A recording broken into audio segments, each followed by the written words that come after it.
ஆண்டவரும் உலக இரட்சகருமாகிய இயேசு கிறிஸ்துவின் நாமத்தினாலே இந்த நற்செய்தி எழுப்புதலின் நேரத்திற்குள்ளாக வந்திருக்கிற உங்கள் ஒவ்வொருவருக்கும் நான் ஸ்தோத்திரங்களை நான் தெரிவித்துக் கொள்கிறேன். சுகமாய் இருக்கிறீர்களா? மனது மிகவும் பாரப்பட்டு இருக்கிறது, வருத்தத்தோடு இருக்கிறேன், எனக்கு ஒரு இளைப்பாறுதலே அற்ற ஒரு சூழ்நிலையிலே, மிகவும் ஒரு சோர்வுற்ற நிலையிலே இருக்கிறேன், என்னை சுற்றி ஒரே போராட்டமான ஒரு சூழ்நிலைகள் காணப்படுகிறது என்று சொல்லி இந்த போராட்டத்தின் மத்தியிலே மிகவும் நான் நொந்து காணப்படுகிறேன் என்று சொல்லி நினைக்கிறீர்களா? அல்லது அப்படிப்பட்ட ஒரு சூழ்நிலையில் தான் வாழ்ந்து கொண்டிருக்கிறேன் என்று சொல்லி இருக்கிறீர்கள் அல்லவா? என் தேவன் இன்றைய நாளிலே உங்களுக்கென்று ஒரு நல் வார்த்தையை அவர் வைத்திருக்கிறவராயிருக்கிறார். மிகவும் சோர்வுற்று அல்லது பார சுமையோடு வருத்தத்தின் பாதையிலே வருத்தம் உங்களை நெருக்குதலோடு இருக்கிறேன் என்று சொல்லி இருக்கிறீர்கள் அல்லவா? வேத புத்தகத்திலே பார்க்கும்போது யாத்ராகம் புஸ்தகம் 33ஆம் அதிகாரம் 14ஆம் வேத வசனம் இப்படியாக கூறுகிறது. அதற்கு அவர், என் சமூகம் உனக்கு முன்பாக செல்லும், நான் உனக்கு இளைப்பாறுதல் தருவேன் என்றார்.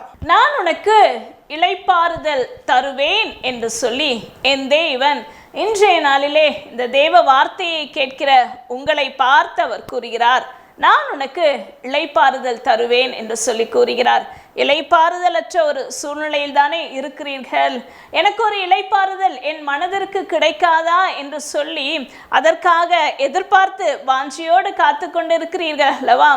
என் தேவன் உங்களை பார்த்து அவர் கூறுகிறார், நான் உனக்கு இளைப்பாறுதல் தருவேன் என்று சொல்லி, சமாதானத்தை தருவேன் என்று சொல்லி கூறுகிறார், சந்தோஷத்தினால் நிரப்பப்படுவாய் என்று சொல்லி கூறுகிறார்.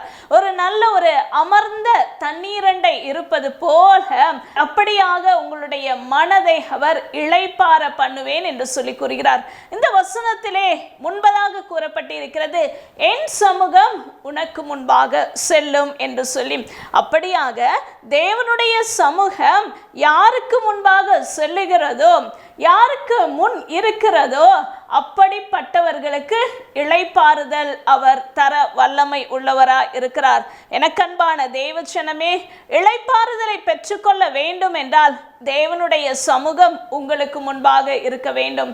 தேவனுடைய சமூகம் உங்களை சுற்றி வேலியடைத்து பாதுகாத்து கொள்ள வேண்டும். அப்படியாக தேவ சமூகத்தை நாடுகிறவர்களாக, தேவ சமூகத்தை தேடுகிறவர்களாக இருக்கும் போதும், அல்லது தேவனுடைய சமூகத்திலே நிலைத்து இருக்கும் போதும், தேவ சமூகத்தை பற்றி பிடித்து கொள்ளும் போது கர்த்தர் உங்களுக்கு துணையாக இருப்பார். உங்களுக்கு வேண்டிய இளைப்பாறுதலை அவர் தர வல்லமை உள்ளவராய் இருக்கிறார். எனக்கு அன்பான தெய்வஜனமே, எப்படி நான் தெய்வ சமூகத்தில் நிலைத்திருப்பது, அல்லது தெய்வ சமூகம் எனக்கு முன்பாக எப்படி வரும் என்று சொல்லி நினைக்கிறீர்களா? ஒரு சம்பவத்தை குறித்து இன்றைய நாளிலே நாம் தியானிக்க இருக்கிறோம். இதன் வழியாக நீங்கள் செல்லும் போது, பிரயாசப்படும் போது கர்த்தர் கண்டிப்பாக உங்களுடைய இருதயத்தை, உங்களுடைய ஆத்துமாவை, உங்களுடைய மனதை அவர் இளைப்பாற பண்ணுவார். வேத புத்தகத்திலே 2 நாளாகமம் புஸ்தகத்திலே 15ஆம் அதிகாரத்திலே 14ஆம் 15ஆம் வேத வசனத்தை நாம் பார்ப்போம் என்றால், மகா சத்தத்தோடும் கம்பீரத்தோடும் பூரிகைகளோடும் எக்காலங்களோடும் கர்த்தருக்கு முன்பாக ஆணையிட்டார்கள். இந்த ஆணைக்காக யூதா ஜனங்கள் யாவரும் சந்தோஷப்பட்டார்கள். தங்கள் முழு இருதயத்தோடும் ஆணையிட்டு தங்கள் முழு மனதோடும் அவரை தேடினார்கள். கர்த்தர் அவர்களுக்கு வெளிப்பட்டு சுற்றுப்புறத்தாரால் யுத்தமில்லாதபடிக்கு அவர்களை இளைப்பாற பண்ணினார். கர்த்தர் அவர்களுக்கு வெளிப்பட்டு சுற்றுப்புறத்தாரால் யுத்தமில்லாதபடிக்கு இளைப்பாற பண்ணினார் என்று சொல்லி இப்பொழுது நாம் வேத வசனத்திலே வாசித்தோம் அல்லவா? யார் அந்த ஜனங்கள்? ஆம், யூதா ஜனங்கள் தான் அந்த ஜனங்கள். யூதா ஜனங்களை ஆட்சி செய்யக்கூடிய ஆசா என்ற ஒரு ராஜா இருந்தார். இந்த ஆசா ராஜா ஆட்சி செய்கிற அந்த காலத்திலே பார்க்கும்போது யூதா ஜனங்களுக்கு விரோதமாய் அநேக ஜனங்கள் சுற்றி இருக்கிற தேசத்தார்கள் எல்லாரும் எப்பொழுது இந்த யூதா ஜனங்களை மேற்கொள்ளலாம், அவர்களை எப்பொழுது முற்றுகை இடலாம், அவர்களிடத்திலே யுத்தம் செய்து அவர்களை எப்பொழுது நாம் முற்றிலுமாக சங்கரித்து போடலாம் அல்லது அடிமையாக்கலாம் என்று சொல்லி எந்த நேரமும் யூதா ஜனங்கள் மத்தியிலே பார்க்கும்போது ஒரே யுத்தமாய் இருந்து கொண்டிருந்திருக்கிறது, சண்டையாய் இருந்து கொண்டிருக்கிறது. என்ன செய்வதென்றே தெரியாதபடி ராஜாவுக்கும் கலக்கமாய் இருக்கிறது, ஜனங்களுக்கும் போர் வீரர்களுக்கும் இராணுவர்களுக்கும் தேசாதிபதிகளுக்கும் மிகவும் சோர்வுற்ற நிலைமைகளே, மிகவும் அவர்கள் கலக்கமுற்ற ஒரு நிலைமைகளே, இப்படியாக சமாதானமற்ற நிலைமையிலே இருக்கிறோம் என்று சொல்லி இருந்தார்கள். அப்படியாக இருந்த அந்த சமயத்திலே தான் இப்பொழுது நாம் வேதத்தில் வாசித்தோம் அல்லவா, கர்த்தர் அவர்களுக்கு வெளிப்பட்டு யுத்தம் இல்லாதபடிக்கு சுற்றுப்புறத்தாராலே இளைப்பாற பண்ணினார் என்று சொல்லி இந்த வார்த்தையை, இந்த வேத வசனத்தை, இந்த சத்தியத்தை கேட்கும் போதே, வாசிக்கும் போதே நம்முடைய மனதிற்குள்ளாக ஒரு பெரிய சந்தோஷம் உண்டாயிருக்கிறது அல்லவா. உங்களுடைய மனதிலும் அப்படிதான் இருக்கும் என்று சொல்லி நான் நினைக்கிறேன். எனக்கும் இப்படிப்பட்ட ஒரு இளைப்பாறுதல் கிடைக்காதா? சுற்றுப்புறத்தார்களே யுத்தம் இல்லாதபடி எனக்கு என்னுடைய மனதிலே ஒரு சந்தோஷம் இருக்காதா?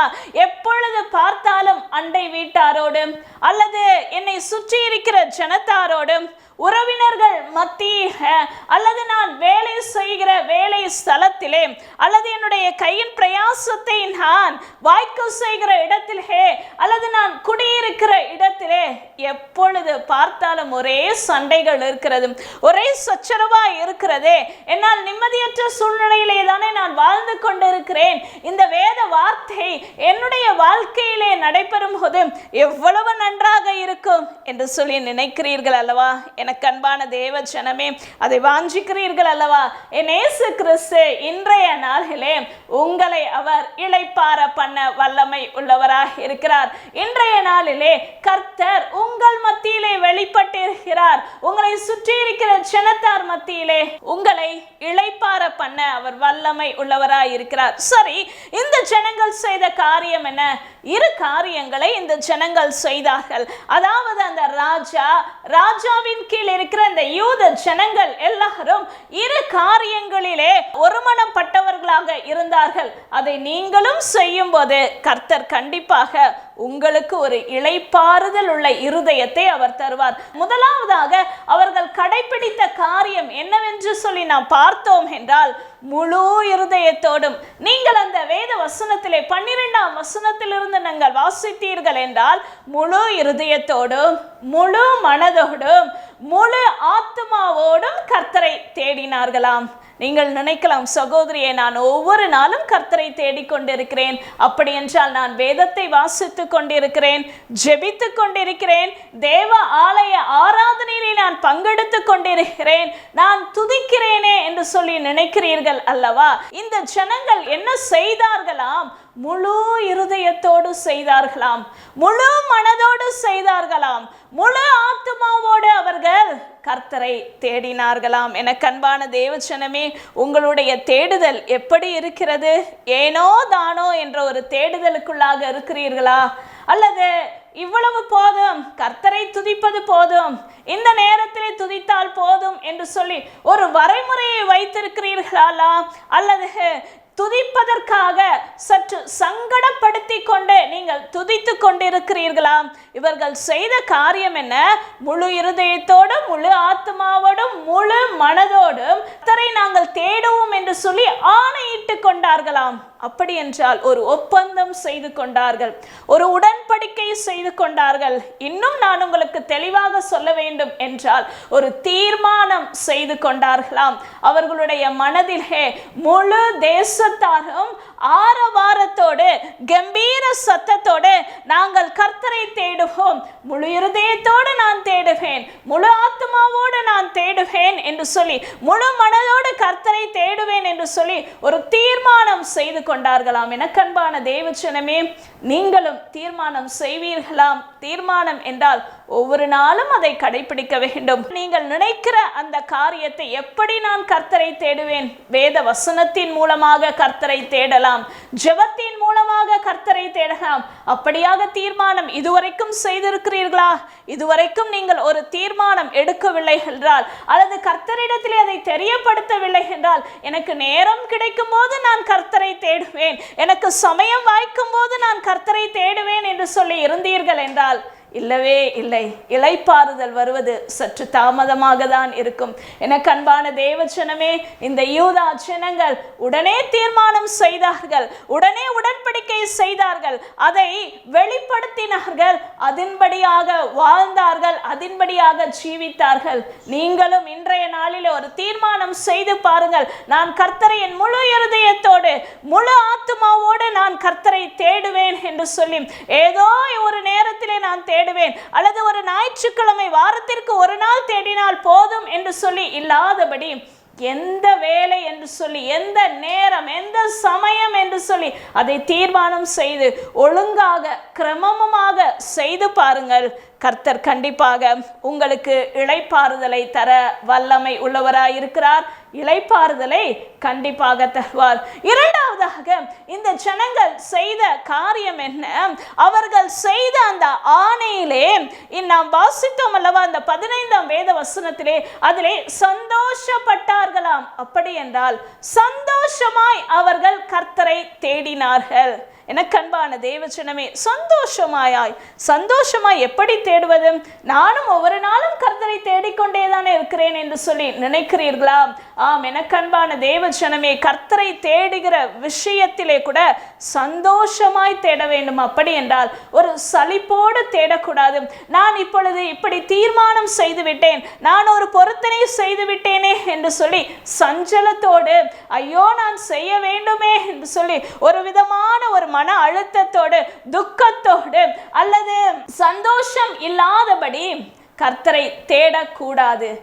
இந்த ஜனங்கள் அப்படி தேடவில்லை. தாங்கள் நினைத்த அந்த தீர்மானத்தை சந்தோஷத்தின் மூலமாக வெளிப்படுத்தினார்களாம். எனக்கன்பான தேவஜனமே, உங்களுடைய தேடுதல் எப்படி இருக்கிறது?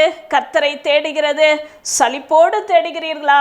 தினம் தினம் தேட வேண்டுமே கர்த்தரை என்று சொல்லி ஒரு விதமான சஞ்சலத்தோடு தேடுகிறீர்களா? இல்லவே இல்லை. சந்தோஷத்தோடு, முழு உற்சாகத்தோடு தேவனை தேடி பாருங்கள். கர்த்தர் கண்டிப்பாக யூதா ஜனங்களுக்கு வெளிப்பட்டு சுற்றுப்புறத்தாராலே யுத்தம் இல்லாதபடிக்கு இளைப்பாற பண்ணினார். எனக்கு அன்பான தேவஜனமே, நீங்களும் இளைப்பாற பண்ண முடியும் என்பதை என் தேவன் இன்றைய நாளிலே உங்களுக்கு கூறுகிறார். எனக்கு அன்பான தேவஜனமே, நீங்களும் இந்த யூதா ஜனங்களை போல தேடுவீர்களா? முழு மனதோடு தேடுங்கள், முழு இருதயத்தோடு தேடுங்கள், முழு ஆத்மாவோடு தேடுங்கள். அந்த தேடுதலே சந்தோஷத்தோடு தேடி பாருங்கள், மனமகிழ்ச்சியோடு தேடி பாருங்கள், ஒரு திருப்தியோடு தேடி பாருங்கள். அல்லது நீங்கள் தேடுகிற தேடுதலிலே ஒரு உற்சாகத்தோடு தேடி பாருங்கள். கர்த்தர் கண்டிப்பாக உங்களுடைய வாழ்க்கை, உங்களுடைய சூழ்நிலையை, உங்களுடைய குடும்பத்தை அவர் இளைப்பாற பண்ண வல்லமை உள்ளவராயிருக்கிறார். எனக்கு அன்பான தேவஜனமே, நீங்கள் இளைப்பாறுவதற்கான ஒரு வழியை, உங்களுடைய மனது சமாதானம் பெறும்படியாக ஒரு வழியை, உங்கள் மனது சந்தோஷத்தை பெற்றுக்கொள்ளும்படியான ஒரு வழியை என் தேவன் இன்றைய நாளிலே காண்பித்து கொடுத்திருக்கிறார் அல்லவா? இதை பிடித்து கொள்ளுங்கள். கர்த்தர் கண்டிப்பாக இந்த தேவ வார்த்தைக்கு நீங்கள் கீழ்ப்படியும் போது இன்றைய நாளிலே உங்களுக்கு ஒரு பெரிய சந்தோஷம், ஒரு பெரிய மகிழ்ச்சி, ஒரு பெரிய சமாதானத்தை என் தேவன் கட்டளையிடுவார். தலைகளை தாழ்த்தி நாம் ஜெபிக்கலாம். மகா இரக்கமும் கிருபையும் உள்ள எங்கள் தேவனே, என் சமூகம் உனக்கு முன்பாக செல்லும், நான் உனக்கு இளைப்பாறுதல் தருவேன் என்று சொல்லி கூறியிருக்கிறீர். அப்படியாக இந்த யூதா ஜனங்களுக்கு முன்பாக உடைய சமூகம் சென்றது அல்லவா? நீர் வெளிப்பட்டீர். அதற்கு யூதா ஜனங்கள் முழு இருதயத்தோடு உம்மை தேடினார்கள், சந்தோஷத்தோடு தேடினார்கள். அதே போல இந்த தேவ வார்த்தையை கேட்டுக்கொண்டிருக்கிற உம்முடைய தேவ ஜனம் எவ்வளவோ விதமான பாரத்தோடு, கஷ்டத்தோடு இருக்கிறார்கள் அப்பா. இப்பொழுது அவர்களுடைய இருதயத்தை இளைப்பாற பண்ணுங்க. கேட்ட இந்த தேவ வார்த்தையின்படியாக எடுக்கிற தீர்மானத்திலே ஆண்டவரே அப்பா நிலைத்து நிற்க கிருபையாக இரக்கம் பாராட்டுங்க. இந்த தேவ வார்த்தை ஆண்டவரே இவருடைய இருதயத்திலே நீர் கிரியை செய்தீரே, இவர்களுக்கு வேண்டிய தேவைகளை ஆசீர்வாதத்தை கொடுத்தீரே, உமக்கு நன்றி தகப்பனே. எல்லா துதிகன மகிமை ஒருவருக்கே நான் செலுத்துகிறேன். மீட்பர் இயேசு கிறிஸ்துவின் நாமத்தில் ஜெபிக்கிறேன் நல்ல பிதாவே, ஆமென் ஆமென். கிறிஸ்துவுக்குள் பிரியமானவர்களே, ஆண்டவராக இயேசு கிறிஸ்து நாமத்திலே நான் வாழ்த்துகிறேன். இதனாலே கூட நீங்கள் கேட்ட வார்த்தையின்படி அவர் உங்களுக்கு இளைப்பாறுதலை தருகிறாயிருக்கிறார். இதனாலே கேட்ட வார்த்தையின்படியே அவர் உங்களுடைய வாழ்க்கையிலே சந்தோஷத்தையும் சமாதானத்தினாலே நிரப்புவார். உங்கள் வாழ்க்கையிலே அவர் இளைப்பாறுதல் தர வல்லவராயிருக்கிறார். இதனாலே கூட நாங்கள் ரெகோபோத் எழுப்புதல் ஊழியத்தின் சார்பாக ஒவ்வொரு நாளும் தினம் மதியம் 2 மணி முதல் 3:20 மணி வரை ஜூம் ஆப்பின் மூலமாக தேசத்திற்காக நாங்கள் ஜெபித்து வருகிறோம். ஒருவேளை நீங்கள் இந்த ஜெபத்திலே பங்கு பெற வேண்டும் என்று விரும்பினால் நீங்கள் கீழ்காணும் எண்ணுக்கு தொடர்பு கொள்ளுங்கள். நாங்கள் உங்களுக்கு அந்த லிங்கை அனுப்பிப்போம். நீங்களும் எங்களோடு கூட இணைந்து தேசத்திற்காக ஜெபியுங்கள். கர்த்தர் நிச்சயமாக உங்களுக்கும் ஆசீர்வாதத்தை தருவாராக. God bless you.